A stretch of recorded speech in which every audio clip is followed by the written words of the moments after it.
Wrong opening. Stand by.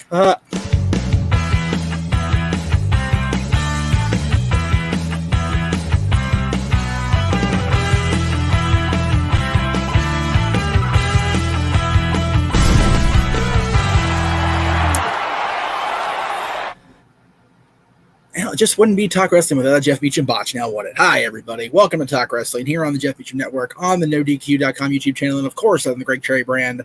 Happy Monday, everybody. Welcome to, I don't know. It feels like it could be a somber week, but it could be a week of celebration. I don't know. We'll see how things play out 6 days from now, of course, at the final farewell. But we'll get there.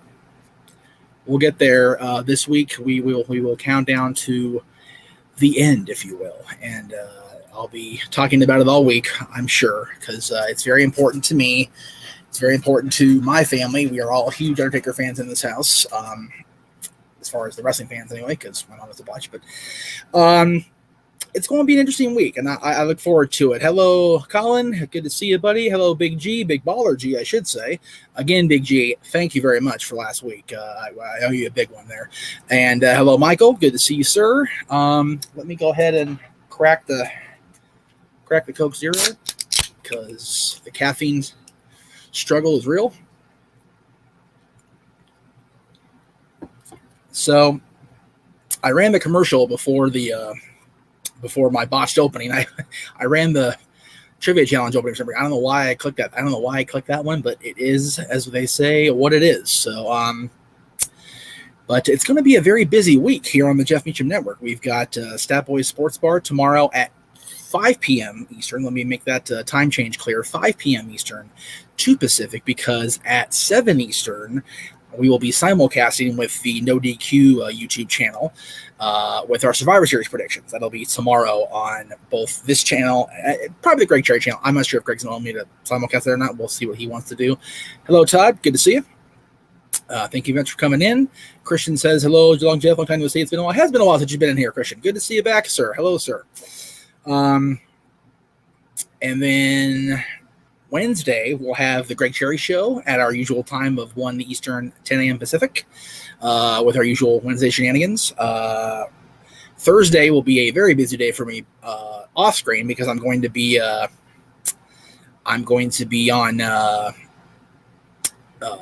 recording with JJ quite a bit for the next few weeks of Dads, and I will also be doing posting Rewind for Thursday. Friday, we'll post Dads, which will be the Disney episode. We talked about that last week. And then Sunday's the watch along. So busy. Where we got here? Janelle Jackson says, do you think Drew McIntyre will win the title tonight? Yes, I do. 100% convinced of that he will be the new champion. He will be the one to face Roman Reigns on Sunday, which is why I'm holding off my predictions for Survivor Series until tomorrow, because just got that feeling. Elon says, what's up, everybody? It's Monday. You know what that means. It's Lana goes through a table again. Very likely. Poor Lana. Just suffering from the sins of Miro. But what are you going to do? Tyshawn says, why no DQ review last week? I'm assuming you're asking why we were on the no DQ review here on this channel as well. I wanted to have it be on both. I was on the no DQ channel, but I figured let's have my appearance on the NoDQ review be on my own channel. So I did that. We're actually going to do that tomorrow for the predictions as well. So stand by and take a look. Big G says Steelers are rolling. Yes, they are, Big G. 9-0. They are getting Undertaker-esque in their streakdom. And we'll see how they play out in the next 7 weeks. Hopefully they march right through everybody at this point. I'm kind of pulling for them at this point, because the Cowboys sure ain't going to do shit. So what are you going to do, right? Michael says, if Drew wins tonight, do you see Orton winning it back post-Survivor Series? Maybe not right away, because I think Randy's going to be busy with The Fiend coming out of Survivor Series. So I think we're going to see that play out first. Maybe Randy wins it back around Rumble. I mean, if he does it all, I think Drew's the guy. I think Drew is the proper person to carry the WWE Championship on the Raw brand through Mania. I mean, Drew has proven himself this crazy calendar year that we've had at 2020. It's been a shit show. We've all agreed on that. But Drew has been a consistent player throughout the year. and I think that he deserves a good title run carrying into Rumble. Having said that, I do, Big G, I do agree with you that Miz will cash in. I don't agree with you when you say that he will fail. I think we're going to have a new WWE champion come Sunday night twice. It'll be a WrestleMania 9 situation all over again. Cleaver says, what do you see for Sammy in the Intercontinental Championship after Survivor Series? You know, that's a great question, Colin. I want Sami Zayn to be successful. I really want him to do great things and be a prolonged Intercontinental Champion. The guy deserves it for days. He's just that talented, and his character is so funny. I love the character. I know you shouldn't be funny, but I like the way that he plays the victim, and I like the way that he found his way back to the championship. So I'm all about it. I'm all about Sammy reigning until at least WrestleMania. I think Kevin is on Raw, so I don't see a feud there, which is unfortunate, to be perfectly honest with you. But there will definitely be challenges ahead for Sami Zayn. I have a feeling he will escape by the skin of his teeth and remain Intercontinental Champion for a long time. Cody says, I can't wait for Lana to go through table number 9. Ninth week in a row. Yeah, I know. Terrible. Elon says, you think The Miz cashes in tonight to protect Orton or McIntyre from losing to Roman and Roman destroys The Miz? No. I think WWE realizes that we want to see a solid main event. We've gotten solid main events the last few years with the championships, with the champions on top. You had AJ and Brock, you had Daniel and Brian and Brock, and then you had the triple threat last year. Those were all great matches. I don't foresee them. I mean, not to say that Miz is a weak champion, but compared to what they have now, he's the weak champion. So I don't foresee that happening. Okay, well, I have 2 people telling me Kevin's on SmackDown, so maybe Kevin and Sammy have a reigniting of their feud for their championship. I love to see it. I really would. I'd love it. Christian says, I know, just been working 2 jobs, but I'm off Mondays, so I'll be tuning in more often anyways. Thoughts on what is going on with my Chargers? They're a shit show. Not as bad as my Cowboys, but they can't. They got that win at home a few weeks back, and now they're just going in the tank. So I'm not sure what's happening over there on the renting side of SoFi Stadium. Not a fan. Let's see. Michael says Sammy versus Mysterio Survivor Series. I'm okay with that.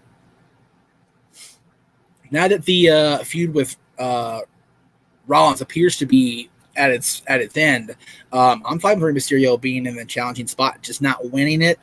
Please, let Sammy have the reign for a while. That'd be really nice. I really appreciate that there. If you're watching Vince or Hunter, whoever the hell's booking this crap. Mr. Anderson says, who do you see beating Roman for the Universal Championship? That is a hell of a question, and I am not properly prepared to answer it right now because I am so in love with him being the champion right now and him being the champion the way he is right now. Right? I am all about Roman Reigns being the head of the table, the tribal chief, all the things they're calling him. It's working for me. It's firing off my endorphins. Love it. So I at least till Mania, and I think I'm not alone when I say that he should be the champion until WrestleMania at the very least. So we'll see. It depends on what Mr. Lesnar wants to do. Let's not forget Mr. Lesnar's. He's always there in the shadows. You never know when we're going to see Brock next. So keep that in mind. Before I get anything further, I did want to bring this up because I did forget to mention it at length at the top of the show. Don't forget that this coming Sunday, right here on the network, I'm going to be watching along with the WWE Network as they stream the Survivor Series. I'll be here at 5:45 Eastern, 2:45 Pacific, just before they go on the air with their pre-show kickoff, whatever the hell they want to call it. I'll be right here at the desk in readiness for the final pay-per-view of the Survivor Series, the final pay-per-view of the Undertaker's career, and there you go. That's where we'll be.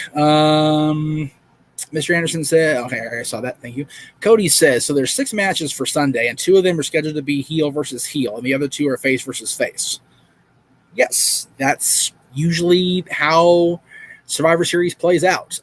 When you have champions on the brands that are both of the same fan persuasion, it just kind of works out that way. And I'm okay with that. I'm okay with Lashley versus Sammy because Lashley probably destroys Sammy, but it'll be a decent bit of entertainment. Again, same thing with Randy or Drew and Roman. If Drew becomes champion tonight, then we have a face versus a heel. So really, that's okay too. And I'm okay with face versus face. Face versus face, if done right, can be pulled off. We saw that with Hogan and Warrior 30 years ago. But it has to be the right people. It has to be the right combination of people, right? So it really just depends on how they play them out. Elon Brown says, thoughts on Leon Ruff winning the North American Championship last week? Not a fan. I hate that Gargano has to deal with the curse now that it's been removed from Sasha Banks's makeup, shall we say. I think it's shitty that they did Johnny. I think Johnny deserves a longer reign as champion anywhere. He's that good. He always has been that good. And he keeps getting screwed. So I'm not a fan at all. I don't mind Leon Ruff necessarily. I'm not saying I dislike Leon Ruff, but come on. Christian says, why isn't NXT part of Survivor Series? Because Vince didn't book it that way, is my guess. I don't know why. I think they're trying to. You would think they would have them be part of it to play up the fact that they are a separate brand, and they're a good competitor for AEW. So I don't know why they're not involving them. I think it's kind of stupid. Babyface Buddy Murphy versus Sami Zayn would be good. Yes. I wouldn't mind Buddy Murphy being a Continental champion. I'm fine with that. Totally fine with that. Let's see. Stephen Bell says, do you think Mania will have fans in attendance? No, I don't. I wish, but I don't. Here we go. Johnny Boy with a $2 super chat. Thank you, Johnny Boy. Do you think The Fiend cost Randy the belt tonight? As the boss of the channel you left the super chat on would say, highly likely in all likelihood. I can see it happening for sure. Let's see, where are we at here? Mr. Yuck says Cena beats Roman to break the record. That is very unlikely based on what I have been told. So take that for what it's worth, Chris. Cody, disagree 100%. I care about NXT. A lot of people in this room care about NXT. I think you're way off base there, Cody. I love NXT. If I had to pick one WWE show to watch every single week and not be taken off the air for a significant time, it would easily be NXT. Easily. Although SmackDown's doing damn good right now. Let me be clear on that. Big G says Hurt Business will win the Raw tag titles. Again, that's very likely, Big G. Very, very well could happen tonight on Monday Night Raw. We'll have to just play the wait and see game, We'll see. Joe Hill says, is there such a thing as heel and face anymore? And did you watch the Brothers of Destruction? If so, what are your thoughts? I think what he was trying to say there, he kind of mistyped. I did watch the documentary. I loved it. Much like Percy's, though, I felt it could have been a lot longer. They only did 47 minutes on Kane and Undertaker's story, which it's a 23-year story. That's like less than 2 minutes per year of coverage. I think that's ridiculous. That when you factor in the fact that they covered the Undertaker's entire career in the scheme of that story, and Glenn Jacobs as well, it was too short. There's got to be stuff on the cutting room floor they're going to put on a DVD or a Blu-ray or something. Because, again, like Percy's last week, there wasn't enough meat on that bone, and I know there is. I know for a fact there is. So I'd love to see more. But they were both good. CJ said, as far as the heel versus face thing, Joe, yes, there are distinctive bad guys and good guys still in wrestling. It just depends on what your definition is. I feel that right now Roman Reigns, even though I enjoy the presentation, I enjoy what he's doing with Jay and with the family and with the title, is a heel by definition. He's doing bad things. He's being an asshole. So he's a heel. So there you go. CJ says, should Bayley go back to babyface? Nope. Bayley should not go babyface anytime soon. She is doing just fine right now, being being the heel and always nipping at the heels of the championship. Anaheim Ducks suck. I like that screen name. Says best British Bulldog match, not Brett Davey and Wembley. Ooh, wow. Him versus Owen for the European Championship in Germany was damn good. We actually watched it on Rewind earlier this year. Go back in the archives and listen to our call. It's on the Anchor side of things on the Jeff Beacham Network. I love that match. Great friggin' match. Peter Holmes says, just watch the Doomsday Cage match from 96. Oh my God, what a train wreck. Yeah. Uncensored were pretty much a train wreck by definition. They were horrible pay-per-views, really, really bad shows. So there you go. Psychojet Black says, I know that you have had bad interactions with Brock Lesnar and Goldberg. If those two were nicer to you when you met them, would you like them now?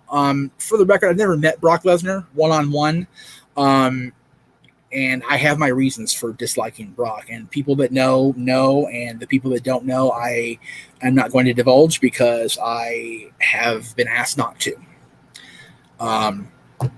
So as far as Bill, I think maybe if Bill hadn't hung up on us on the phone and been a dick when we requested an interview, I may feel better about Bill. But you have to understand something. Bill Goldberg has always been untrained for the most part, dangerous in the ring, and hurting people without even trying. Bret Hart's a great example. I know Bret's a bitter critter now. People don't like Bret for some reason, and I'm not Bret's biggest fan either with his incessant complaining, okay? But Goldberg ended his career. End of story, period. Goldberg ended Bret Hart's career when it was finally starting to get in high gear in a WCW setting. So, I can't not be upset with that. But had Bill not hung up on us and been a little bit more respectful of a human being in general, let alone somebody who was just trying to make a request of somebody, I may feel differently about him on a personal level. Business-wise, never will be a fan, ever.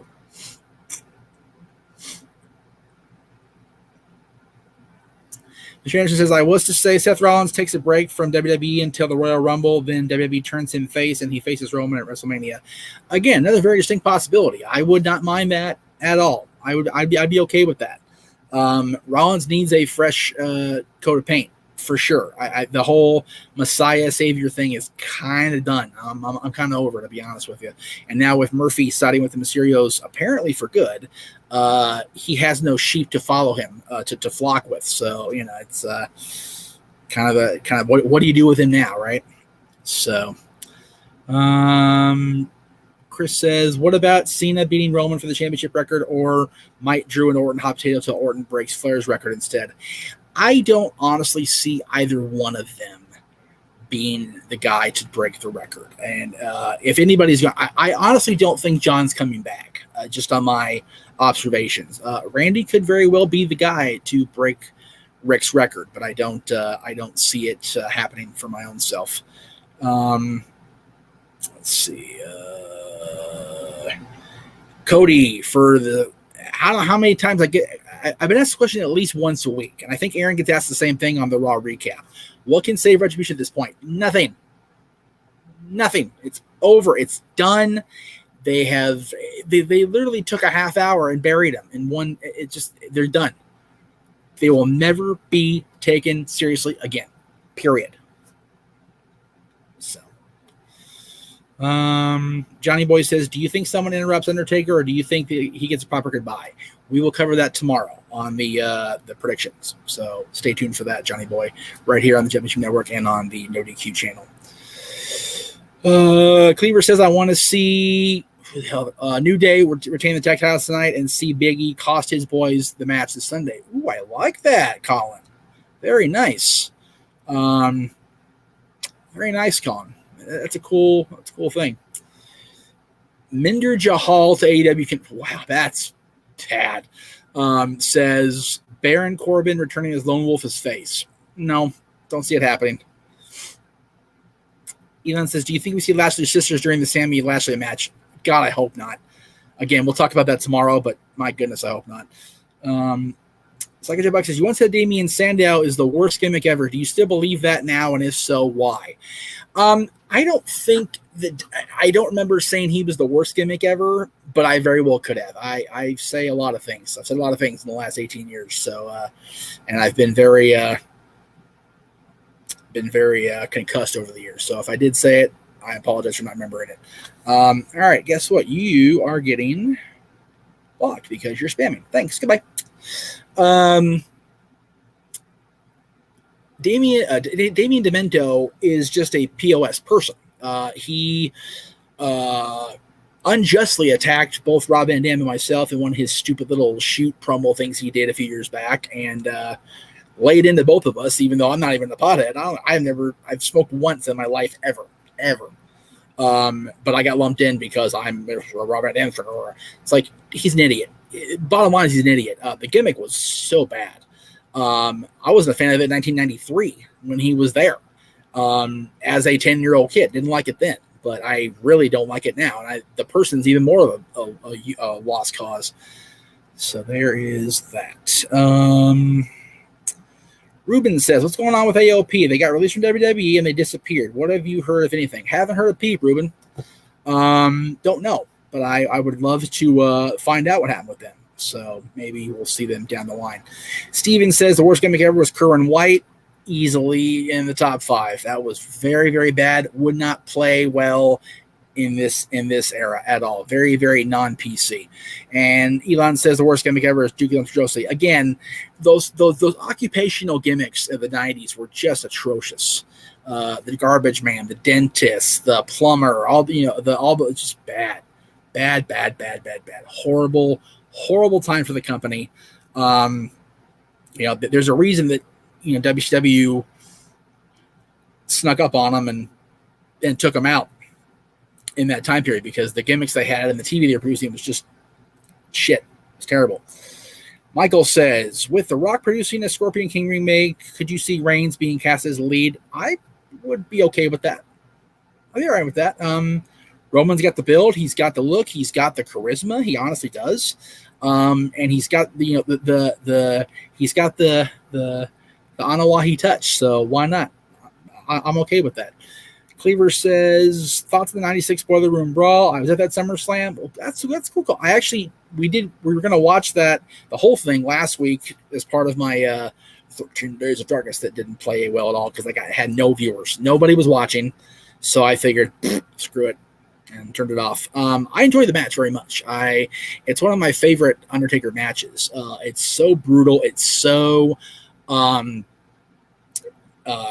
down, dirty, gritty. It's literally a fight in the back area, in the boiler room for a good chunk of time, and then the turn by Paul Bearer is just so well done. You don't see it coming. It laid out so well over the course of that few months, and then they just kept going from there. They didn't stop. They did Buried Alive. They did Survivor Series. They did Revenge of Taker, and then of course led to King of the Ring, which was just ridiculous in '98. So just great stuff from both men throughout the whole feud. I mean, Mick Foley has said it more than once. Without the Undertaker, there is no Mankind. Period. And he's right. There's not. So good stuff there. My thoughts are below. Says best gimmick ever is Shockmaster. Best entrance ever. The Shockmaster. Love it. Stephen Bell says, what's scary about Kerwin White and Damien Demento is the fact that people sat down and actually planned this garbage out. Yes, there was actually a booking meeting. It actually was a thing where they planned these gimmicks out and they wrote these gimmicks out on booking sheets. Like, just ridiculous. I can't even process how. I don't even know.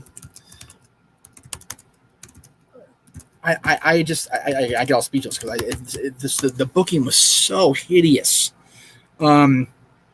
just bad that they would allow that to get through the filters. Like, just why would they allow gimmicks like that when and I grant the 80s were sensationalized. The 80s were very over the top. It was all about indulgence and overdoing everything. And I understand that. That's fine. But, it wasn't the 80s anymore. It was the 90s. And we had to move on with the times, and we didn't. And it was terrible. So, Elon says, if you could come up with a new gimmick for one wrestler, who would it be and what would the gimmick be? Ooh, let me think about that. For a little while. Mr. says, thoughts on The Rock versus Roman at WrestleMania for the head of the table on the line and WWE Universal title.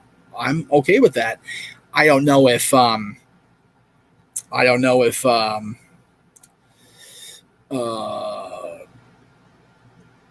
Rock's agents and Rock's producers and the movie studios would be okay with it, but if the movie folks allow him to do it, sure, why not? Psycho Jet Black says, the Red Rooster was underrated. Terry Taylor was never underrated. Terry Taylor is terrible. He was bad, always bad, and the only reason he gets any street cred with me personally is because he helped mold Paul Levesque into the guy he is now. So otherwise, Big G says, today's the 30th anniversary of Home Alone. Well, happy anniversary, Home Alone. One of my favorite Christmas movies, one of my favorite movies ever, really. Dug it. I love Home Alone. Love Home Alone 2. We talk about this on our Christmas movies episode of Dad's coming up in a few weeks. So be on the lookout for that episode. It's good stuff. Good times. Steven says, thoughts on the Simon Dean gimmick, more suited to this era or not suited to the whole fitness guru thing. Candido and Tammy did it, kinda, and of course Mike Bucci did it with Simon Dean. I just meh. I mean, I'm not a fan of the gimmick as a rule, period. So not my cup of tea. Cool Brothers Radio Show podcast, says, biggest pop of all time that never happened.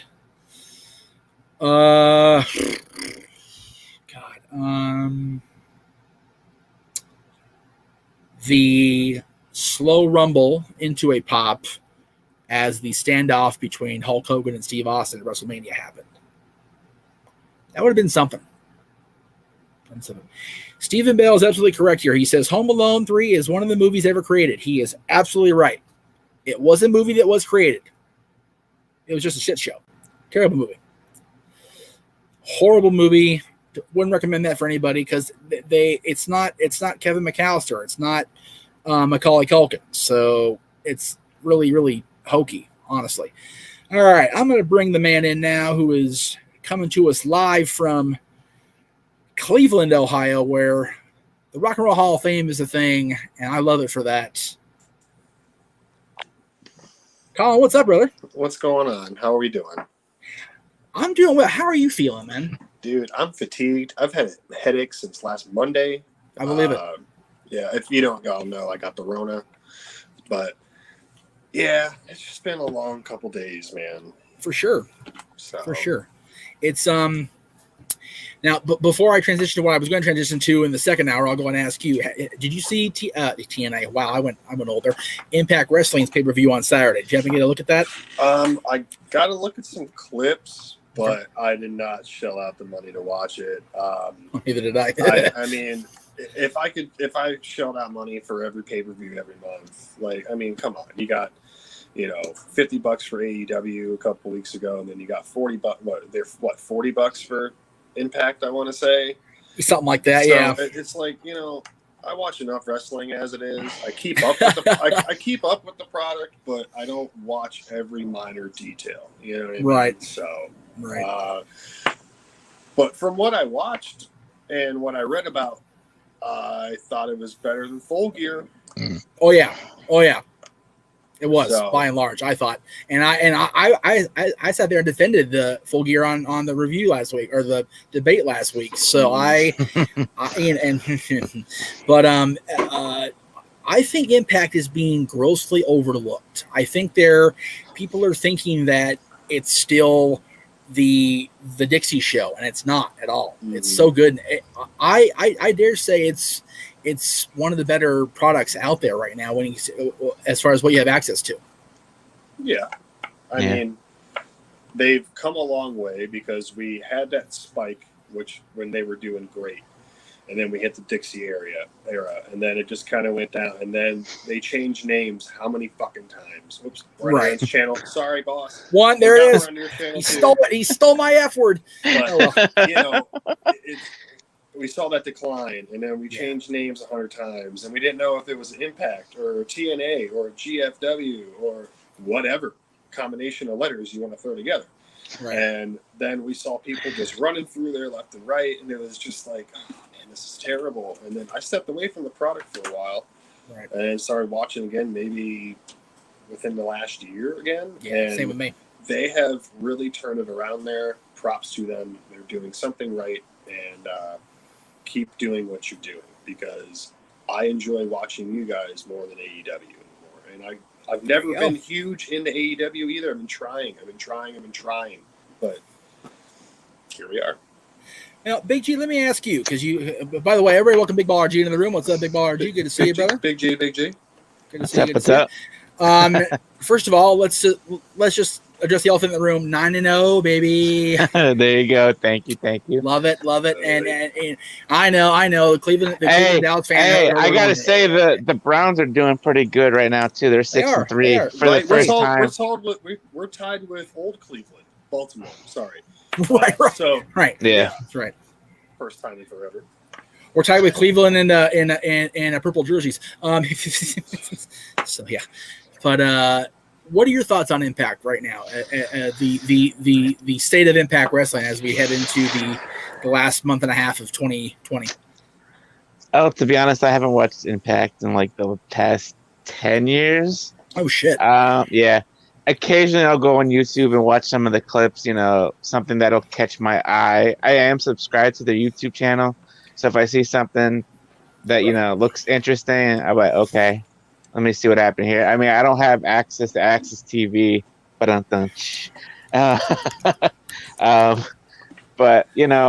from what I'm seeing, they're doing good. I mean, they've lasted this long. They've been around since 2002, if I'm not mistaken. Yes, sir. Yep. So going on 18 years, and you really haven't heard about Ring of Honor lately. I mean, I think they're starting to do their TV tapings again too in Baltimore. Well, they just ran their peer tournament, so I'm looking forward to see how that. I have not watched a match, and I'm very mad at myself because I really wanted to see those. But I can go back on Fight TV in the archives to check it out. So I'm not hugely freaking about it, but I mean, there's product for everybody. We got AEW, Ring of Honor, New Japan, WWE for the old faithful.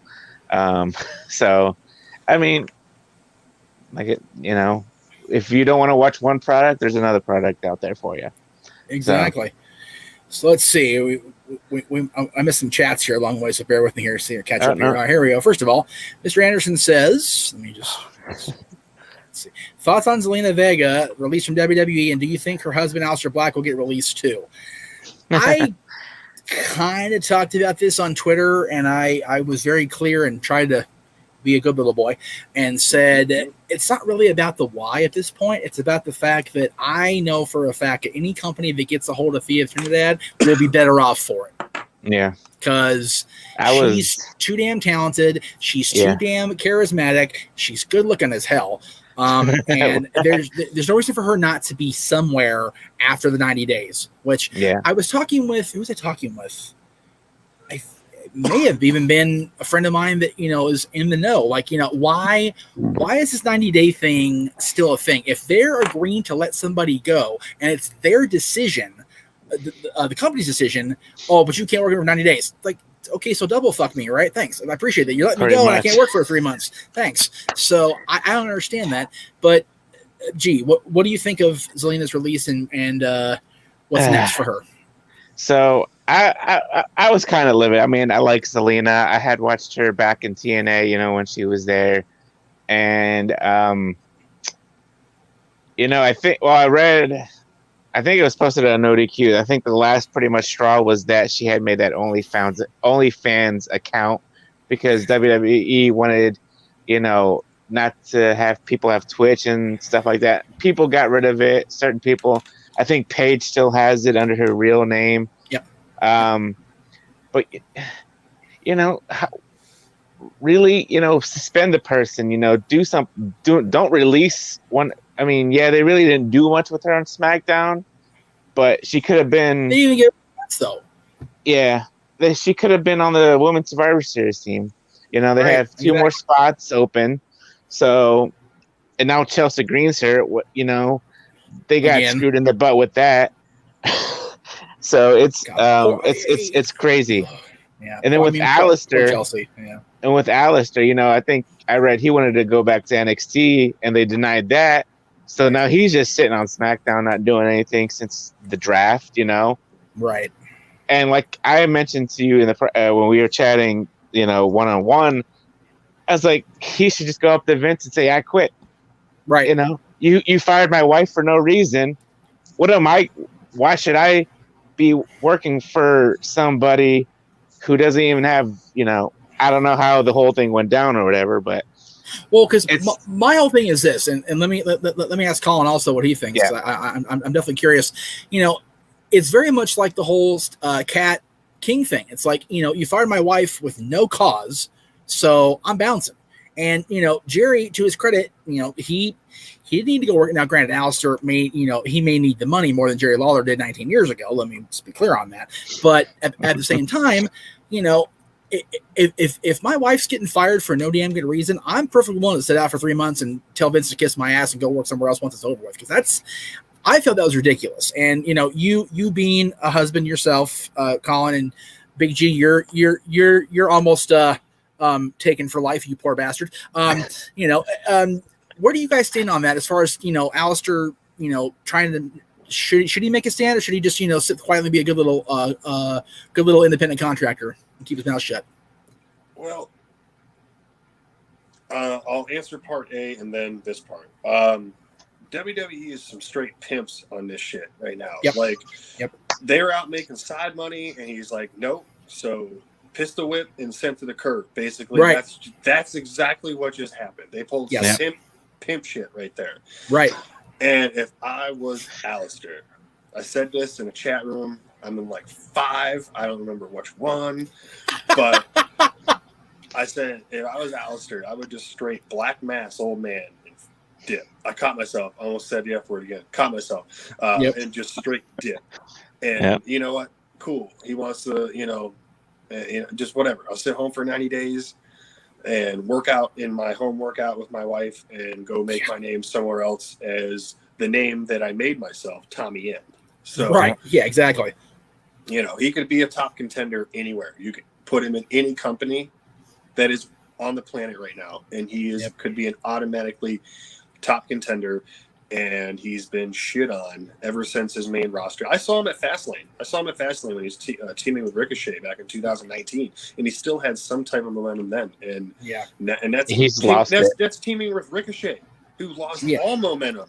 By the way, speaking of Ricochet, Psychojet Black says Colin's beard is more impressive than Ricochet's entire career in the main roster. I agree, 100% agree with that, for the record. Thanks, man. Anyway. But yeah, I 100% agree with your use of the term pimp. It is gross. Mm-hmm. Like, it's disgusting. Yeah. How he's allowed to get away with that. It's terrible. Yeah. And, it's just going to continue and continue. I feel once he's out of control and you get guys like Hunter or Shane or someone who has some collection with the universe, you know what I mean? And knowing what's going on these days, I think things can change. I'm not sure how things work in AEW when it comes to like insurance or anything like that. Right, but things like that though can change with WWE. And we're going to talk about real quick. Screw it when we're on the thing of Selena Vega and her posting that she supports unionization, and then boom, how many minutes later, release 2 on top of it. That's some things that they don't want to dive into. They're so old school. If you're an independent contractor, I don't understand how you're an independent contractor, but you are owned physically by your birth given name and your wrestling name by someone who can't offer you decent health insurance or anything like that because you're an independent contractor. It still does not make any sense to me to this day. Right. Yeah. Mike Bennett had an exchange with somebody on Twitter. I think it was yesterday, maybe this morning. somebody was saying, the same evil person that you're, crying about no insurance, helped your rehab. It's like, yeah, that's a PR move, dude. Like that's Vince going, okay, one of our guys has a drug problem. I better nip that in the bud real quick. Yeah. Grant, and again, I'm not going to sit here and totally shit on Vince because that's not what I try. I try very hard not to do it on this show or on my channel. But at the same time, there comes a point where it's like, okay, yeah, he's doing right by the person, but not in the overall grand scheme of things. Because yes, they're helping with rehab, they're helping with various tasks, but like you just said, Colin, the term independent contractor is not an applicable term to the people on the WWE roster because they cannot go work for AEW, they cannot go work for Impact Wrestling, they cannot go work for Ring of Honor. They can only do indie shows if WWE approves it first, and if they happen to be a WWE subsystem like Evolve or Progress or whatever. So the term independent contractor is grossly misused. They are not independent, and they are not contracted to do anything else unless WWE says, okay, you can do this. That's an employee. Mm-hmm. Yeah. I thought that's why they signed a contract to begin with. Like, why do you get signed with a company when you're technically independent contractor? Yes, I know independent contractors sign to do deals, but still, this isn't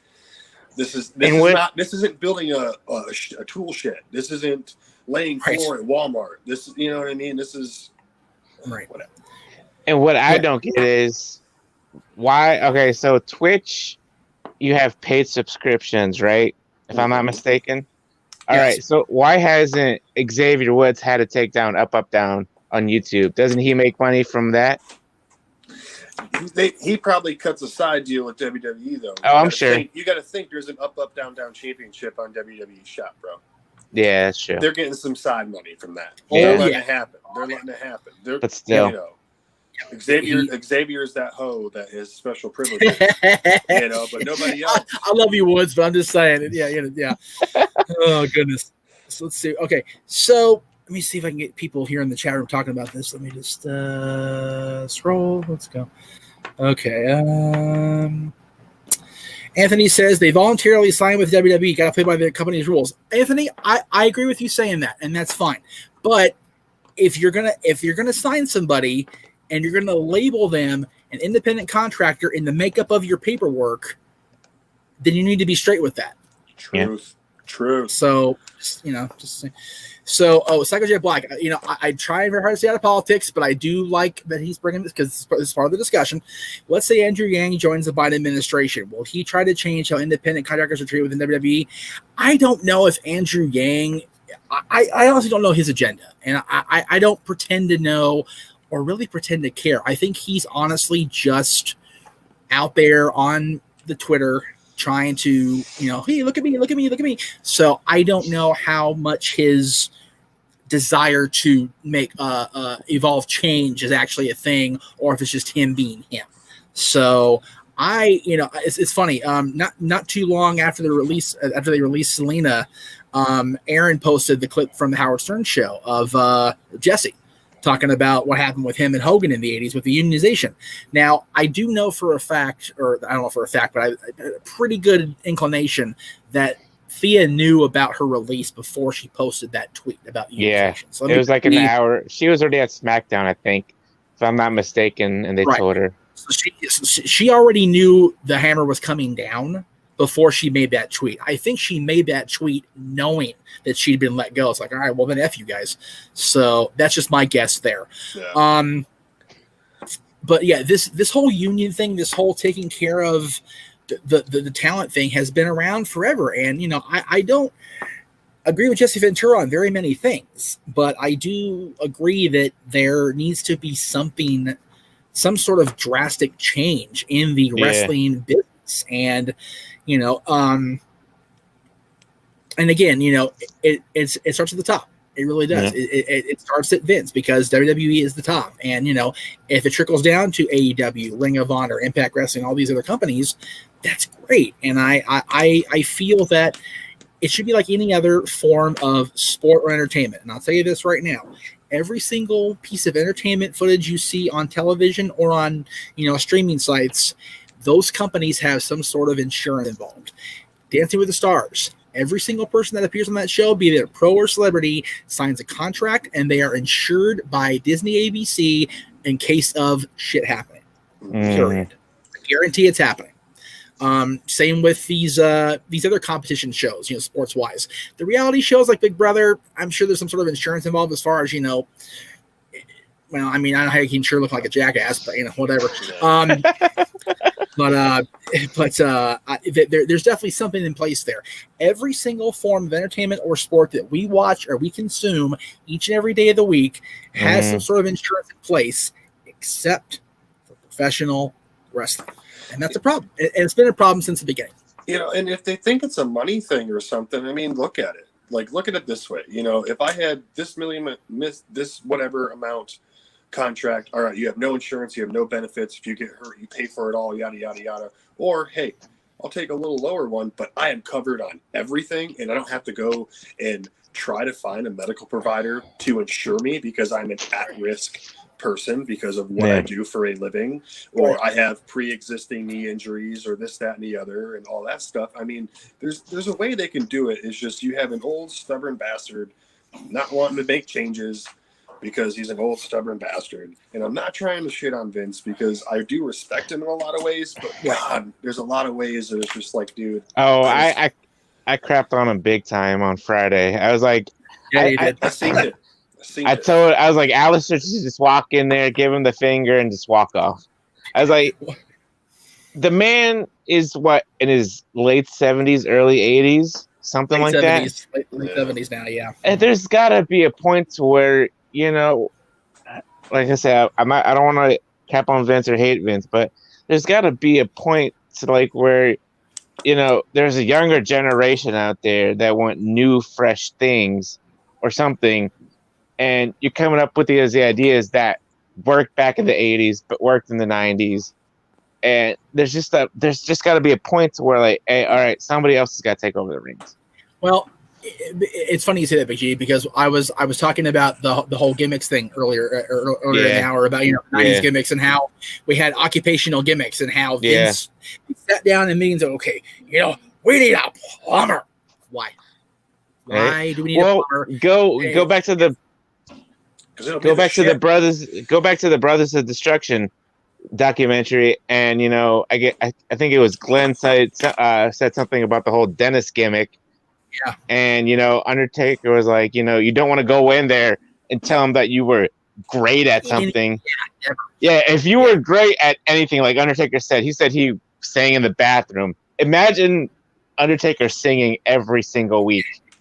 Here comes the singing ginger down the aisle. Like, whoops, he's dead. That's it. Yep, he's dead. So, the one thing that has worked out in favor of that, the one person, Percy Pringle, because he was a mortician going in. Yep. Boom, done. But anyway, what I was saying was, the things that worked in 1984 when Hulkamania took over the world doesn't work in 2020. And also let me be clear. Granted, in 1984 through about 89, you had Vince and Hulk and everybody else because those two guys took the company on their backs and ran down the field to the end zone. I understand that, but they were able to change at the times as far as realizing that reality-based gimmicks are a thing. Thank you very much. You're a shot for that one.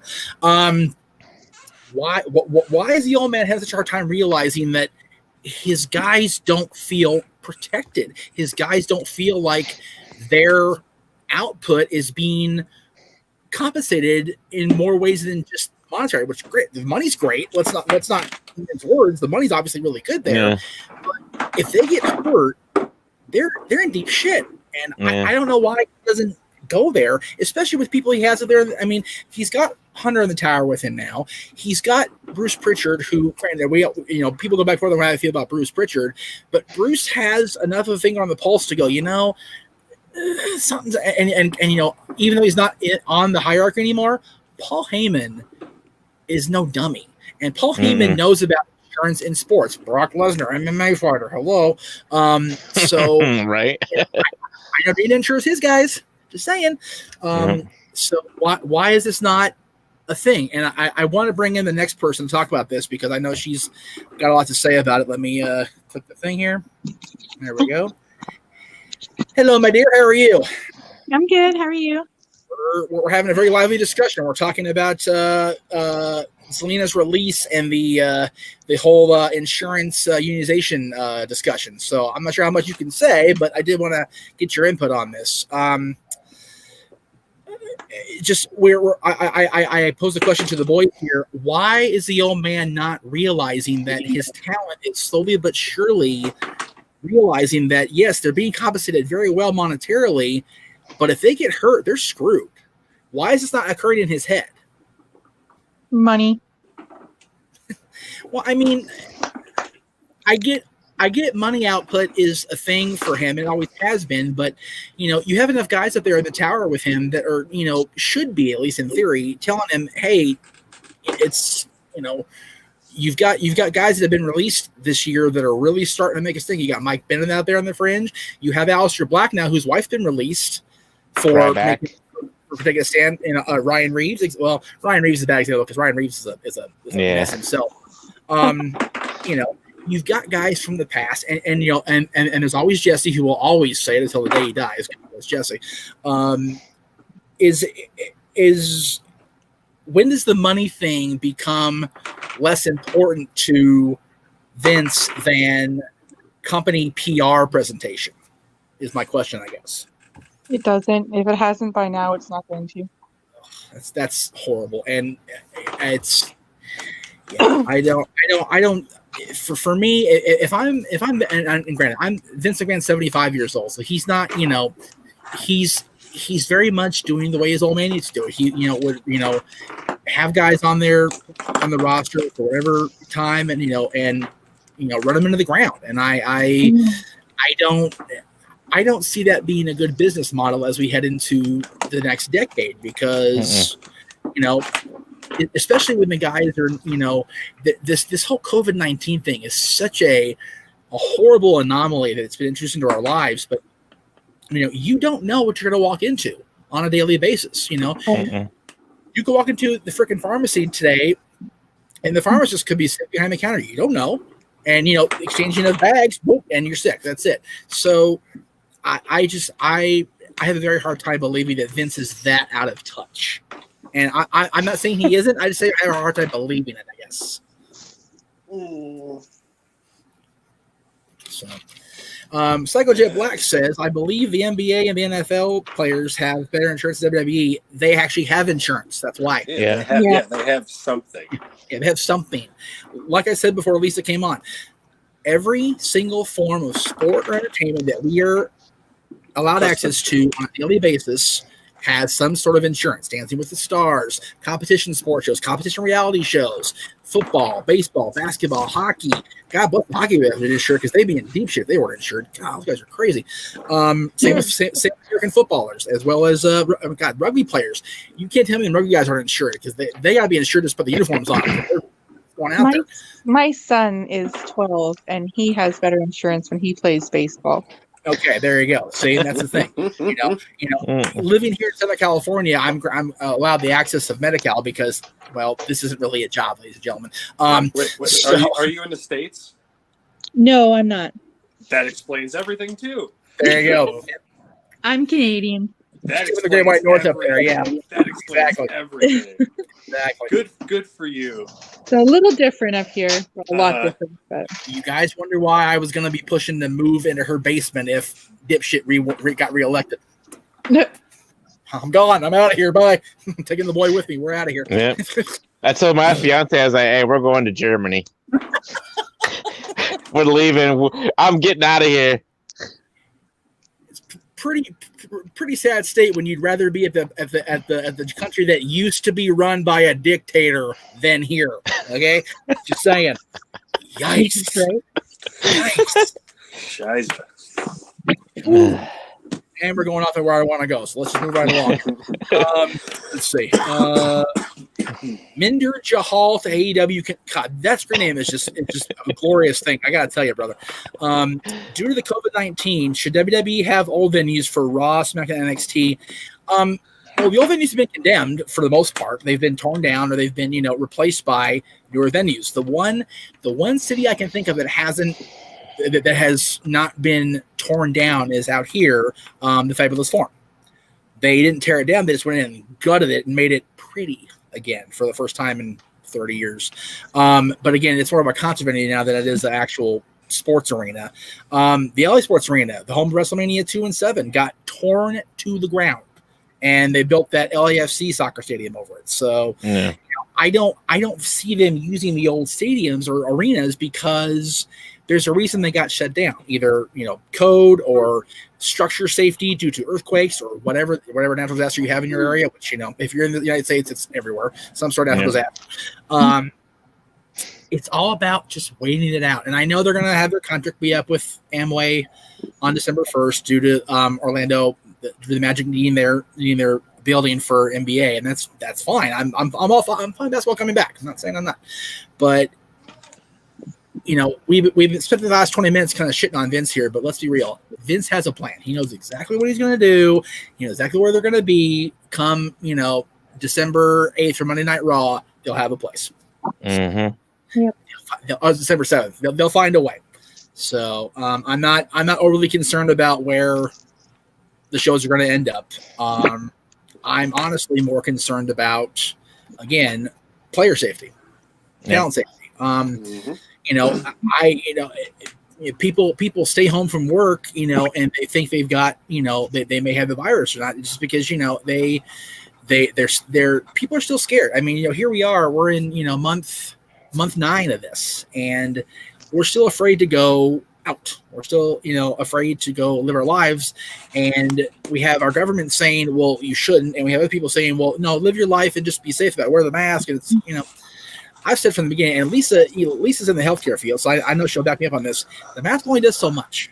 Yeah. Lysol only does so much. Gloves, it's all preventative, but it's not completely 100% guaranteed. Right. I live in gloves at work. Right. I go to like 3 different stores. Like, I go to the grocery store, I go to the Circle K across the street from me, and that maybe once a different grocery store if they don't have the stuff that we need for the kids and stuff. But like, I don't really go anywhere, and I have like, you know what I mean? It's just it's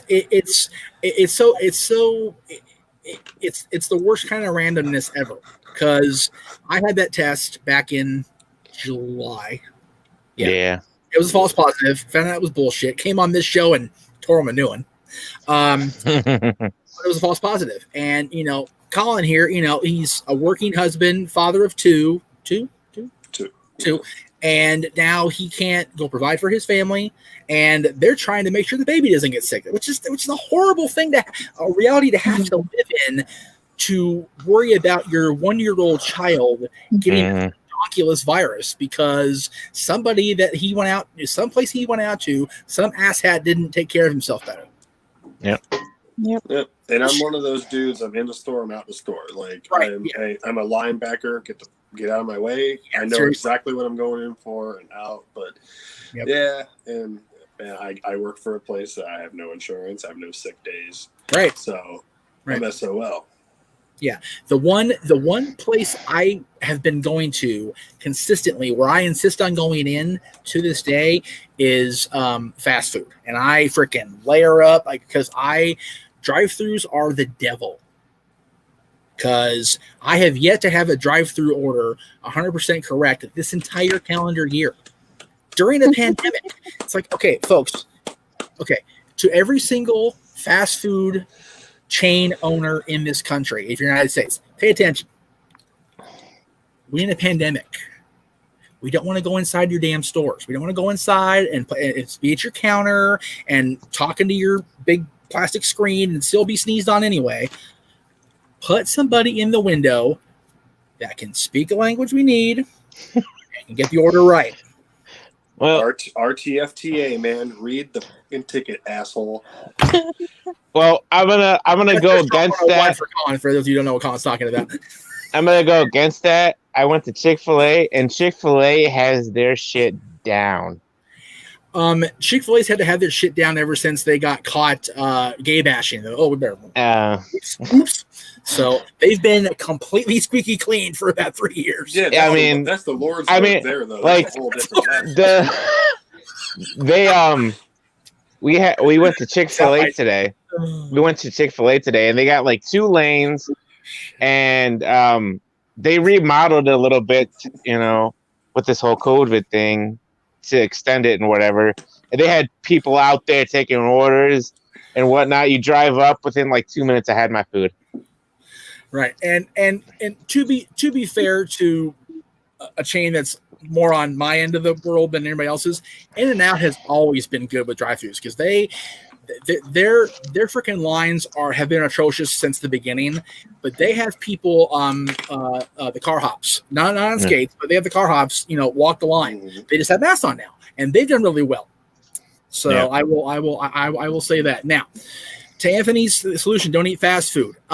Sometimes the person that cooks the food in my house doesn't want to cook, and we need to go do our thing. So there you go. I cook for a living. Half the time, I don't want to some nights, especially when it's just me at the end of the night because everyone else is ate. Hell no. Yeah, it's like every once in a while you don't want to sit there and slave over a stove or over the oven or whatever, or in our case here in California, it's too damn hot. Turn the oven on. Well, it's the same with me. Like, I work an 8-hour shift. I don't feel like cooking. Depending how my day goes, I'm going to grab pizza or something on the way home. Right. My family can eat, right? Yeah, see, and that's the thing. Everybody that watches the show knows I live at home still. I'm whatever. But, sometimes my mom comes home from her job. It's like, I don't want to cook.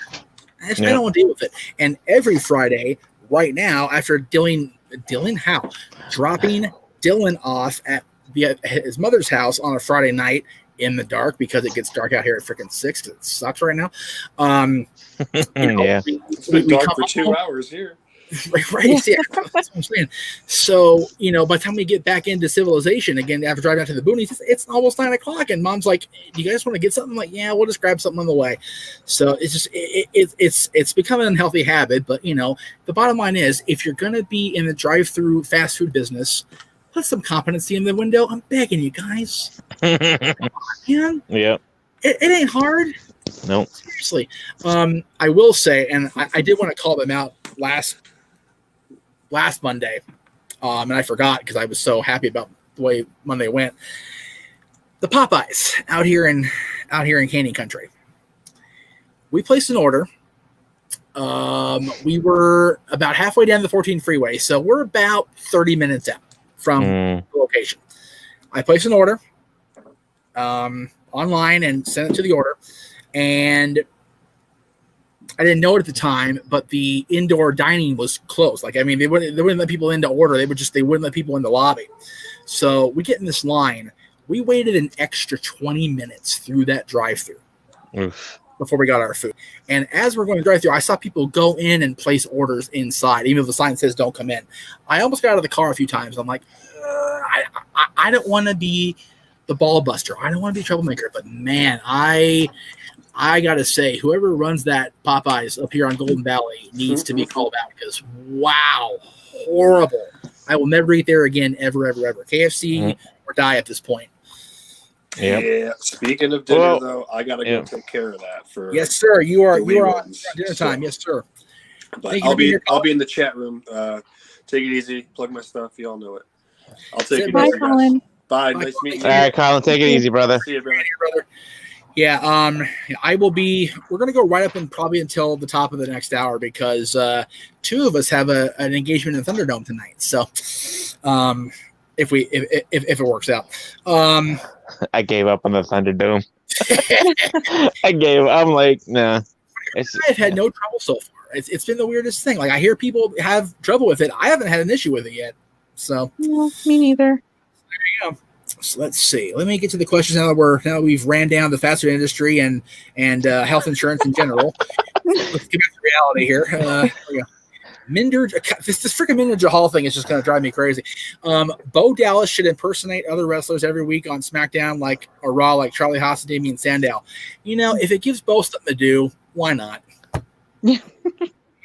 I mean, they let Joe Henning go. She should be in AEW like now, please, or even Impact. Right. I'm in a scenario there, but yeah, Bo Dallas. I can tell you last time he was on television. I could not tell you exactly when he was on TV last. So Probably the last time with Joe. Right? Which seriously. Which I can't even remember when he was on before he got released. Seriously, it's so ridiculous. You figured, these are second generation superstars, Bo Dallas and Joe Henning, that they would use them in some kind of way. You could have put Bo Dallas with Bray Wyatt by now. I was going to say, if Bray is able to convert the happy-go-lucky, little diva bitch into this psycho person that Alexa Bliss is now, which right? By the way, congrats Alexa for the engagement this weekend. So cool. I'm so happy for her and Ryan. Very, very cool. If they could convert Alexa Bliss, why not bring Bo Dallas in and make him part of the extended Wyatt family? I'm just saying. Right. They could have had him in the Swamp Thing with Braun along with everybody else. So No. Anyway, let's see where we're at here. CJ says, "What will you think if Edge gets another World Championship run? I'd like to see it." Let me ask Lisa that one first. Yes. Yeah. Okay. Yes. Okay. So you'd be okay with Edge being a champion? Maybe not a long one, but something. Right. Just to kind of close everything out, right? Just bring it all full circle.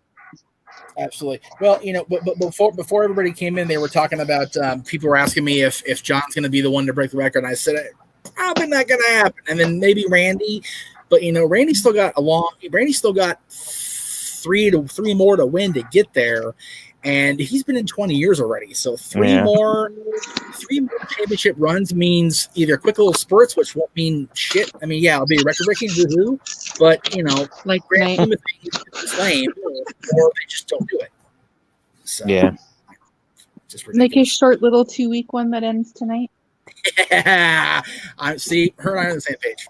Yeah, it's gonna happen. It's the only thing that makes sense.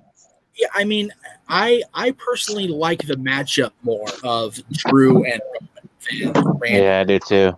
So, not and then all the build that they kind of did on SmackDown there, right? Yeah, get one of these, and so he's going to be more determined than ever to get one. It just makes sense. Right. And again, I am not Drew against Roman than Randy. I mean, either way, we know that Roman's going to win anyway, but I don't know. That's just me. I don't dislike Randy as champion ever. I think Randy's one of the greatest of this generation. I'm not gonna lie about that. But I think the matchup is better with Drew and Roman. And honestly, if Drew faces Roman on Sunday and Roman just beats the dog out of him, it gives Drew a great out if and when Miz cashes in. Yeah. On Sunday. Exactly. Mm-hmm. So. I can't. It's crazy that it's this Sunday will be Survivor Series. I'm glad you said that, G, because I want to bring that up. Let me clear the board here. Lisa, you and I haven't talked very much on the air about this, so I want to ask you. Right. Into the Undertaker, we're 6 days away from the very last appearance. In theory, we don't know how that goes, but of the Undertaker, how do you feel as a fan that this is the final farewell we're approaching on Sunday? I feel sad, kind of,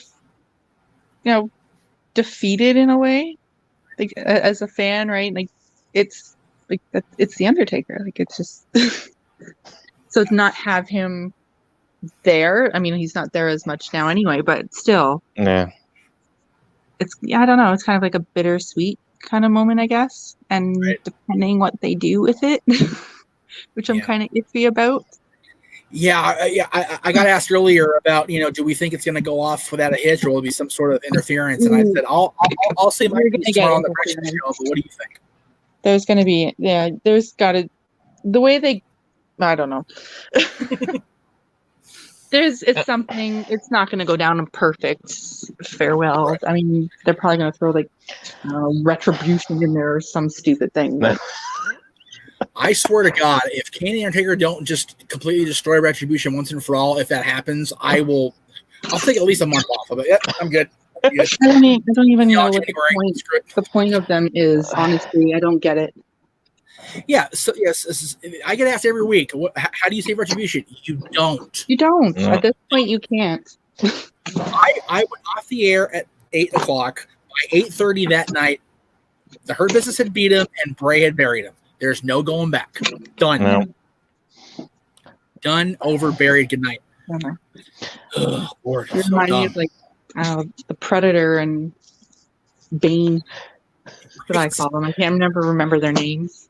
Well, one stole his name from Aaron's middle name, so the whole thing's stupid anyway. So let's see, you got T-Bar, Slapjack, Reckoning, Mace, and Mace. Yeah, and obviously Ali, but who cares about Ali? And Mustafa. Well, that's the thing with him. Mustafa. Like he's been playing and playing that he has big announcements and blah blah blah. It's like, okay, well, at this point, just get on with it. Right. Say whatever you need to say. Because it doesn't matter anymore, right? Right. So Elijah's had several questions, and I've been ignoring him apparently because he's been asking everything inside. So bear with me, Elijah. I'll get to you right now. Here we go. First one says, you listened to the interview with JBL. He said he wants to manage Baron Corbin, and do you think Corbin needs a new gimmick? Okay, there's lots to unpack there. I don't see the need to bring Bradshaw back on a full-time basis. I like John. I think JBL's a great character. Too many people on the inside don't like JBL because of his bully status. I'm not saying I agree or believe or whatever, but there's too much dislike against John to warrant bringing him back on a full-time basis. As far as Corbin needing a new gimmick, I think Corbin needed a time ago. What's that? Said he needed one a long time ago. Corbin didn't need to switch in the first place. He should have stayed the lone wolf. Yeah. I mean, anything beyond that has been stupid. The freaking what was he called on Raw with Kurt? What was that stupid title he had? Constable. Pfft, oh my God. Well, I was like, what are we in? Like, are we in London or something like that? In Britain? Like, if you're not in London, England, or on starting 6-9, the constable doesn't apply. Sorry, guys. No. He definitely needs a new gimmick without question.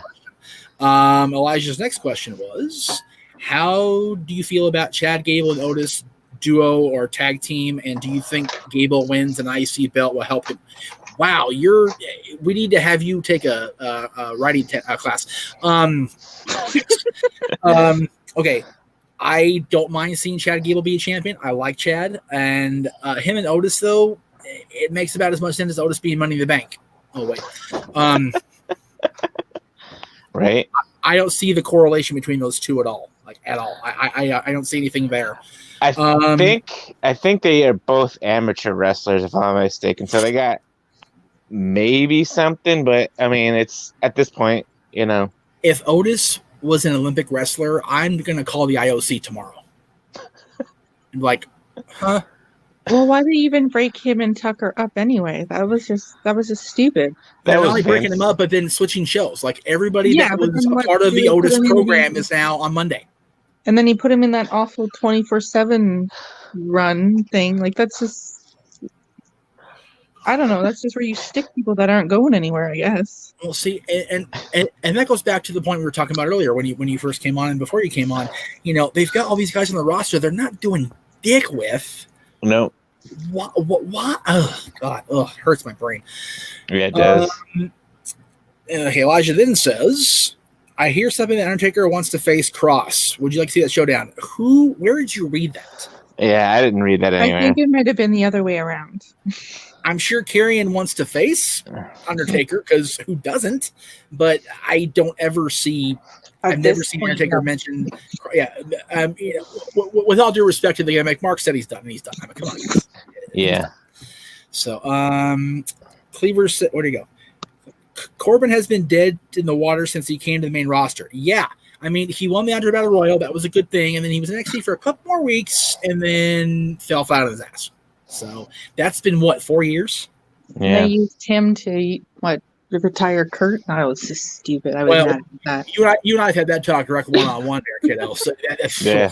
God, it's so Well, bad. I just finished. Something with him, right? Like that was supposed to be a big moment, and Right. what has he done since? Like, Yeah, stupid. yeah. I mean, they could have gone so many different ways with Kurt's retirement. The way they wanted to do it, the way it was asked to do it, they didn't let him. So they give him Corbin instead. And granted, I'm not shitting on Baron Corbin. I like Baron Corbin. His gimmick has just been complete crap since he came up. Mm. Like we said, beating Kurt should have been like the Austin 316 moment for him. It should have been the defining moment in his career. I forgot it happened to you. Just said it. I honestly forgot it happened to you. Just reminded me right now in this moment on my show. So I remembered it earlier because I just finished the broken skull session with Kurt not too long ago, and he brought it up, and I was like, "That did happen." Right, same thing. I was watching that and I went, "Oh yeah," and I forgot again. So, let's see what we got here. Dwayne says, "Think we can see the Undisputed Era make a surprise debut on Sunday?" I have not watched NXT recently. Didn't Pat McAfee's squad take them out? I think there's some heat to be had there first. Yeah. So I don't think Undisputed Era is going anywhere anytime soon. No. Yeah, I don't think so either. Anthony says, "What are the plans for Samoa Joe next year? What do you think they should do compared to what they will actually do?" They need to put him back in the wrestling tights and have him do things. Just saying, Yeah. I think he's still dealing with the injury, which is why he's still at the table. I think if he would have been ready to go with the whole thing with Rollins and Murphy, they had turned him loose, and they didn't. Yeah. So, because that was just awesome. Yeah, it was. So, and that was like, oh man, Samoa Joe. Oh, here we go. Here comes Joe. And I had the chant ready, man. You're gonna get your effing head kicked, and I was waiting for it. And then they put him back at the desk. I was like, meh. So, if he's healthy in 2021, I think Joe has a lot of steam left. I think that Joe honestly has enough left in him where he can really do a lot of good and kind of be in the same role as like John Cena has been here and there as far as putting the younger guys over and getting the younger guys up to that spot. Samoa Joe is grossly underrated, and he has been since he came to WWE. And unfortunately, his first program in main roster, he got hurt. He hurt Seth, so the company kind of soured on him a little bit. But there's still meat on the bone, and I think that he'll do great things once he's healthy. He had that good matchup with Lesnar at Great Balls of Fire or whatever it was. He really did, and again, it's one of those things where a horrible show name just completely buried the entire rest of the concept. So it was actually a decent pay-per-view from what I remember, but it was just a horrible name that people couldn't get past. So. Good gracious, Great Balls of Fire. And that god awful first logo they used for Vince went, oh wait, maybe not. Yeah. So, but yeah, I'm all for Joe being active as long as he's healthy. I don't want him to be up there and being not 100% because that's not good for anybody. Michael says Corbin should have swiftly cashed in on Jinder Mahal. That I agree with, and I voiced it then that John costing Corbin didn't do anybody any favors. No. Because John then beat Corbin at the pay-per-view the following week. So Corbin didn't get his win back, quote unquote. So what did that do? Nothing. Not a thing. Cleaver says Undisputed Era is still feuding with Dunn. Oh, that's right. Yeah, so they're still feuding with Pete Dunne and everybody in Pat's squad. So the UE's not coming up for a while. They gotta squash that heat first. Here we go. Big Baller G, a question for you, sir. Go ahead and put you center ring here. Come on. There we go. What will you do with the women division in AEW, or do you think having Thunder Rosa is a good helping hand in the women's division? All right, so the AEW's women division, man. So you have Sheeta as the women's champion now. She's decent. I think it's the language barrier that's kind of holding her back. Right. She should be like Asuka, where she speaks some broken English and then like speaks Japanese the rest of the time. Right. Who else? Nyla Rose, she's supposed to be this big dominant beast. You have her with Vicky Guerrero right now. Right. She's okay. But the best thing out of the women's division, and they should put the title on her, like I said, like I've been saying, is Britt Baker. Yep. Put the title on her. Center the division around her. Yeah, Thunder Rosa, her and Sheeta had a great match back at second to last pay-per-view, yeah. All out, yeah. They had a tremendous showing, and I believe Thunder Rosa is going to be on Dynamite again this week against Serena Deeb for the NWA Women's Championship. I can't wait, man. So that'll be a great match. They need more star power. So, if they get Zelina or, down the road, I think she'd be tremendous talent in there. They just need, like I said, bigger stars, bigger people. Somebody who knows. I mean, Brandy's been in the women's division for a long time too. So she kind of knows what she's doing, but I think she needs somebody else who's been around a little bit longer than her and, can tell her, this can be done, this can be done. I mean, you have, who else do you have? Diamante and Eva Lise there too, great talent. So, I mean, it's AEW still young and they got some kinks to work out. And one of the big kinks is the women's division. But Britt Baker is that star. She can do anything, everything. So. People have been very quick to shit on the AEW women's division. Yeah. And you said the sentence of the year. They're still young. They just passed a year. Yeah. Breathe, y'all. It'll be okay. It'll be okay. The mistake was they put the title. Who had it first? Rio had it first, if I'm not mistaken. Yep.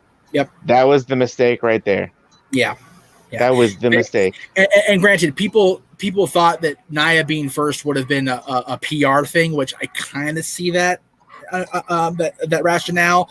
Yeah. But you know what? She was the most dominant force of the division back then. So I would have been okay with it. And like you said, Britt Baker's a freaking star. She is a star. Her stuff with Shivani, she's making Tony Schiavone relevant in 2020. Can we take a moment and think about that? Like, for real. What the hell is happening? Tony Schiavone is relevant outside of the commentary booth in 2020. Huh? And I think I'm a little bit biased with Britt Baker too, fellow Steelers fan. Hey, you know what? I am all about anybody being a Steelers fan right now because that bandwagon's getting heavy as shit right now. So, all right, let me throw the next one to Lisa here. Let me throw her over here.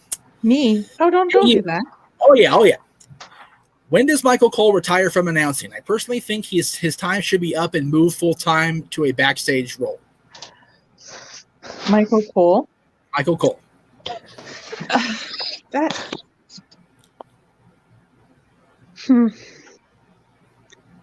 I think he still has some left in him.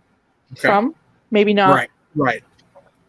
Too much, but there's still something there that they can definitely pull out of him. Whether they're going to put him backstage, I don't think the backstage is not a good fit for him.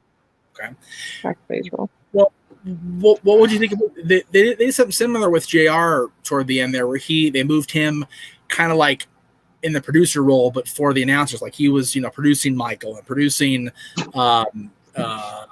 Yeah, he could probably do something. Sure, the the guy's name. Tom. I remember Tom. I felt so bad for Tom Phillips. I never remember his damn name. But I could see Cole. I mean, you gotta remember, people seem to forget that Cole's been in the company for 23 years. Yeah. He's been around a long damn time. And he's still, I think he's doing much better now that he stopped doing that stupid heel thing against Brian and then against Jerry. It was just so bad. Yeah. And it's really bad. It took a heart attack on Lawler's part to get Cole to snap out of that shit. But, you know. And being a Mrs. Personal cheerleader. Yeah. Dude, nobody, and now he can't stand the guy.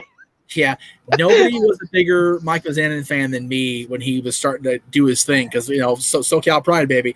But God, Michael Cole just made me. I almost turned in my Miz card. I was like, I'm good, thanks. And of course, facing John didn't help Miz on my part either. But you know, it was a whole other. So. All right, so the next question I'm going to take directly because I don't want to throw that at Lisa for sure. Who is more likely to wrestle a match in WWE again, CM Punk or Chris Jericho? You know, I was gonna say if you'd asked me a year ago, you're good. If you'd asked me a year ago, I would have said Chris Jericho because there wasn't so much drama between the two companies and between the two parties, Jericho and the WWE then, and Punk was still working on the backstage shows, so there was still some sort of, you know, there was peace being had between the two sides of Punk and WWE. I don't know if that's the case with either side now because, you know, I'm sure Phil is sitting back going, union talks. Look at all the people abandoning the Titanic again. Look at all this shit happening. Do I really want to go back and deal with that? So my personal feeling is before he is said and done, Chris Jericho will return to the WWE ring. I firmly believe that before he retires, he goes to the Hall of Fame, this whole thing. I don't necessarily think CM Punk's going to return unless the crowds come back soon. Yeah, you need the fans for that. If the crowds come back by summer, we'll see CM Punk again. That's how I feel there. Let's see. Okay. God, so many questions. Where'd it go? There it is. Brandon says, I was watching Showdown at Shea. What was up with the WWF Martial Arts Championship, the WWF type era warming up on me, by the way? That was honestly, if I remember right, hearing stories from back in the day, that was just Vince and Vince Sr., you know, kind of throwing Inoki a bone because he didn't want to make Inoki the world champion. So they created this title for, if you notice, Inoki was the only champion. So kind of like Dino Bravo was the only Canadian champion that they actually used. So, you know, it's one of those things where, you know, you throw the local talent a bone and, you know, see where it goes. Let's see. Elon Brown says, what's next for Bayley? I see her being the final Survivor Series team member. What's next after that? Nipping at Sasha's heels. You know, I mean, there's still plenty of meat on that bone. Thank you. Yes, I was trying to avoid using the same damn phrase every time, but yeah, there's still plenty of work to be done between those two. I still say they can go to Mania and still do a great thing there. Yeah. So, I'm probably not 100% alone on that island, but I guarantee it's not a very populated island, and that's okay. I'm all right with that. Colin says Mickey should go to AEW. I think Mickey should go to the NWA personally. Yeah. Be with hubby. Yeah. And when she gets there, ask him why he blocked me. Anyway, Mr. Anderson says, should WWE have a wedding segment with Murphy? No. No. God, please, no more wedding segments for at least another year. Because you know how that goes. The only way I want to see a wedding segment is if Reverend flicks the preacher, and if the Godfather gets Murphy to say no. That's it. And go aboard the train. Because that's just funnier than hell. Because then you can do a side thing of, can you really have a hoe train in the COVID era? That's kind of touchy feely there. I'm just saying. Yeah. It's not exactly a clean environment. You know what? So, you know, it would be nice if WWE would actually have like a wedding angle that like runs nice and smooth. Well, they did 91. Oh yeah, Savage and Miss Elizabeth. Yeah. I mean, that's the reception was a train wreck because of Jake and the Undertaker, but you know, and I got divorced a year later for real. Oopsie. So. You know. Yeah, I wouldn't know I wouldn't know shenanigans at my wedding. No, I'm just saying. You're inviting the no DQ team to your wedding to watch shenanigans. You're barking up the wrong tree there. I'm throwing that out there now. Oh my god. All right, so let's see here. Jeff, Sheeta is a good wrestler, but she's not women's champion material in my eyes. I agree with that. She's good, but what is her character? I think she needs a manager with her. I say Vicky will be good. Oh, okay. I love Vicky Guerrero. She's one of the nicest people I've ever met in the history of anything, any part of my life. But no, like I don't see Sheeta as a heel, number one, and Vicky can't help but be a heel. Yeah. So no. Oh my god. It's so she is the biggest difference in personalities in the history of the universe. She is this obnoxious, roaring, just heel psycho bitch on TV, and she's sweet as peach. She's the nicest person you'll ever freaking meet. I swear to God. But yeah, I don't see her with Sheeta. Nyla makes sense because when you put her with Nyla, you could have Nyla get eventually so frustrated that she drops Vicky square on her ass, which is going to happen in the next pay-per-view, guarantee it. Yeah. If not sooner. So that works. But people, I'm all about having managers in wrestling if the situation warrants it, right? I was a manager. I love doing the thing, but you don't need a manager for manager's sake. Like you said, Elijah, Sheeta is a great wrestler, just no character. You don't always have to have a character necessarily in wrestling, unless you're in WWE and Vince, has to have you do something. But I definitely think she needs more seasoning before she's taken off the grill. So yeah. There's that, and also there's plenty of work in Japan that she can go, get seasoned more. So there you go. Yeah. Psycho Jet Black says, imagine if Gail came out of retirement and wins AEW championship. Why do we want people to come out of retirement? Why can't people be happy? All right. And stay away and enjoy her husband's wonderful cooking that he has. Right. Seriously, like what the fuck? Oh, sorry, Aaron. Why can't people just be happy and retired? I swear, if people call for Undertaker to come back before WrestleMania, I'm gonna start hitting people in the head. Virtually. Seriously, let Mark have a good 6 months. Just leave him alone. Yeah. Anyway, let's see here. Where are we at here? Let's see. Mr. Anderson, what are the odds Lana goes through a table tonight on Raw? I'll give you even money on that one, brother. Yeah, hoping for it. I mean, that's what people are looking forward to now, right? Well, they got her. They got a chronicle coming out with her, and I have a feeling the only reason why they're doing is they're gonna have her as the sole survivor at Survivor Series. Wouldn't that be something? Wouldn't that be? They're gonna make her. They're doing all this crap just to make her the sole survivor, and then she'll go through a table. Right. Yeah, and they go through. Because all we've said for 2 months is, they're punishing her for Rusev. It's like, what if they're not? What if they're making us think it's going to be the worst thing ever, and then she is sole survivor and gets, some sort of title shot or run or something? That would just be the best thing. I would love that. Yeah. So here's a great question. But... Well, I didn't say they'll do it, but I honestly wouldn't mind it because Lana has actually come a long way. Yes, she's way better than I was giving her credit for that she would be at the place she's at now. She's doing way better than I thought she would. Right, so I'm all about that. All right. Oh, by the way, I'm actually on the Thunderdome right now, and I'm talking to the Thunderdome while the show is being recorded, which I think is hysterical. But that's just my own personal funny haha right now. Like, here, let me see if I can do this here. Hang on a second. Watch this. This is funny shit. Okay, Thunderdome. Watch this.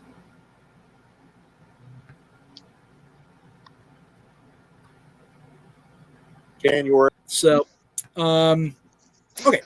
So where are we at here? Okay, here's actually this is a great question. I like this. Besides Sting, who is the one person you would have loved to see Undertaker face and feud with that he did not? Oh man. We'll start with you, Big G. Obviously, there you go. Jeez. I don't know.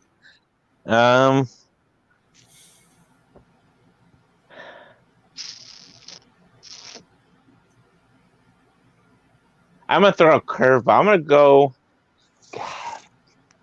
Like past or present, I'm assuming. Anybody. I would go with Walter. Ooh. I would go with Walter. That is a curveball, but I like it. I would go with Walter. Oh my god. You think Undertaker has chops? Oh my god. Dude, he would cave Mark's chest and worse than it already is. Are you kidding me? Yeah. Jesus. I felt bad for Ilya. Oh my god. Dude, but what a match though, right? Holy Right. shit, what a match. My goodness. Well, you, Elise, who'd you have the Undertaker feud with that he hadn't besides Sting? That he hasn't. Yeah. Well, okay. How about like a long-term program, or at least a decent feud with that he didn't? Well, two actually. I would have liked to seen him and John be a little longer Yeah. and more in depth. Yeah. And I think he could have had something great going with the Fiend. Yeah. Ah, there you Yeah. go. There you go. Kind of pass the torch type thing, but Yeah, I enjoyed him and John's program in 03 when John was still cutting his heel teeth and he was still the American Badass. Mm. I would have loved to see Dead Man against Cena. That would have been awesome. Oh my Mhm. god. More than just that 2.5 minute squash. At WrestleMania, yeah. Hey, but you know what? John lived a bit of that. He really did. So, you know, Yeah. it's all good. It's all good. Okay. Here's an interesting question that I wasn't expecting on Talk Wrestling, but we'll go ahead and throw it up there. I got to ask this question. Were you a fan of the Blues Brothers movie, and were you a fan of John Candy movies? I have actually never seen the Blues Brothers. what? I know, much like the Crow. Shame. I know. Shame. Now, I will say I am a fan of the sketch on SNL, and I loved interacting with them at Universal Studios Hollywood when they were characters like on the street there doing their routine or whatever. But I've never actually seen the Belushi Aykroyd movies ever. I own both movies. I'm a big Blues Brothers fan. Digital copies? I can check. By the way, this guy, I tell you, dude, HBO Max is my jam. I love it. I absolutely love it, dude. The entire Friends series, DC everything. God, Yep. And they are coming. If you have watched The Fresh Prince of Bel-Air, they are doing a reunion special. I think it's coming out very, very soon. Thursday. There you go. You heard it here first. And also, I went back and watched the very first episode of Sesame Street. Very educational still. Great show. Very un-PC for 2020. Oh, yeah. And Big Bird is scary as hell. Like Big Bird does not look like Big Bird that we know now. Like he got this weird configuration. Same voice. I'm pretty sure it's still Carol. But I'm like, ooh, I can't show my niece this. She'll run from the TV. She's like, Mommy, what is this? And sure as shit, Teresa showed her. She was like, what? She was like, Big Bird? And she had to explain it. But yeah, HBO Max is so awesome. So I thank you again, Jeff. I really appreciate it very much. I'm actually going to go back and watch The West Wing through on Netflix. That way I understand what the special's all about on HBO Max. I've never seen The West Wing either. So, no, me neither. So, but my mom swore by it when it was on. Great show. Let's see. Here we go. I like this question. We're actually going to close with this. What do you think is the most underrated era in wrestling history? Whoever wants to go first, by all means. I'm gonna go with. Oh man. I'm gonna go with the ruthless aggression era. Really underrated? See, that's a tough question to answer. It is. I know it is. Oh my god.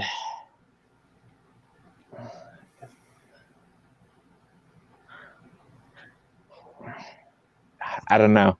I don't know how to answer that.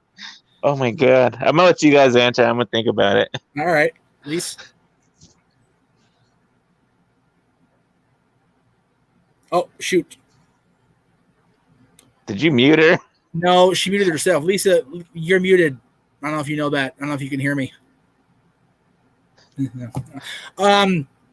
My answer is going to piss people off, and I really don't care. The COVID era. I feel there's a lot more good in this time period than people are giving it credit for. I'll agree with you there. I will. I think this era of wrestling is honestly getting way too shit on, and I think there's a lot more good here than people are actually allowing themselves to see. They've done a lot of good. They put on WrestleMania with no crowd, right? And that had never been done before. I mean, the only time before that was the match between Rock and Mankind during the Super Bowl, but that was planned out. This wasn't planned out, and now they have the Thunderdome. Yep. AEW's bringing. At first, AEW was doing just the talent there, and now they got crowds back, like limited 1,000 people. I'm sure WWE, once WWE leaves Amway Center in December, they can limit themselves to 1,000-person crowd. Yeah, they just got to follow the rules and the protocols and whatnot. You got football, stadiums doing that around the country, so I'm sure they can find. They're gonna have to find maybe a baseball stadium because baseball isn't due back to later in the springtime or something like that. I think they're going to start it in June, but don't quote me. So, I mean, you got all that time to be in a baseball stadium. You could have some of a crowd maybe, because I don't know how you're going to do the whole Thunderdome thing in an outside arena. If AEW can use Daly's place on a weekly basis and have people spaced out and COVID friendly, why can't the E? Seriously. Yeah. So, but I 100% agree with your answer, Jeff. The COVID era. It. There you go. Yep. Well, there it is, kids. Let me just where there? That's what I want to get rid of. All right, so quick plugs here before we wrap this thing up, because I do want to get wrapped up and actually get into my seat for Raw for 8 o'clock.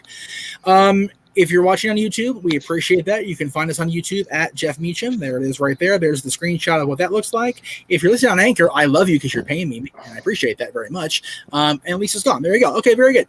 So anchor.fm/Jeff Meacham Network. You can check me out there. Teespring.com/store/Jeff Meacham Network. You can find those shirts and many, many more. You can find me on Twitter, on Instagram, and on Facebook. So there I be there. No DQ _ Big Baller G for Twitter, sir. Yes, sir. Absolutely. There you go. That's where you'll find the Big Baller G, the highest spender in the No DQ galaxy, and we love you for it. Don't forget, tonight after Raw wraps up on the USA Network or however you watch Raw. If you're in the Thunderdome like me, you're watching the Thunderdome. So there you go. But after we're done in the Thunderdome, you can head over to Aaron Riff No DQ on YouTube and catch a full recap and review of tonight's episode of Monday Night Raw. And you can go to NoDQ.com for all the latest in news and features in professional wrestling. So don't forget that. That's really it. So I appreciate Big Baller G. Thank you for coming on today, sir. Thank you to the Cleaver, Colin, Andrew, and to Lisa for being here as well. I appreciate all of you being here. I greatly appreciate it. I said greatly a lot there, but it is very much appreciated that you guys all come in and hang out. Again, NoDQ.com/Colin from the Cleaver. You can check them out there. You can follow Lisa if you can find her. I'm not gonna give her a name because it's none of my business. But yeah, there you go. No, gee, I kicked you out on purpose. The show's over. I want to come back in. No. So that's it. Again, we'll leave you now with the preview for this coming week here on the Jeff Meacham Network, and we will see you tomorrow right here at 5 Eastern, 2 Pacific for Stat Boy Sports Bar. Until then, this is Jeff Meacham saying good night, and I'll see you tomorrow.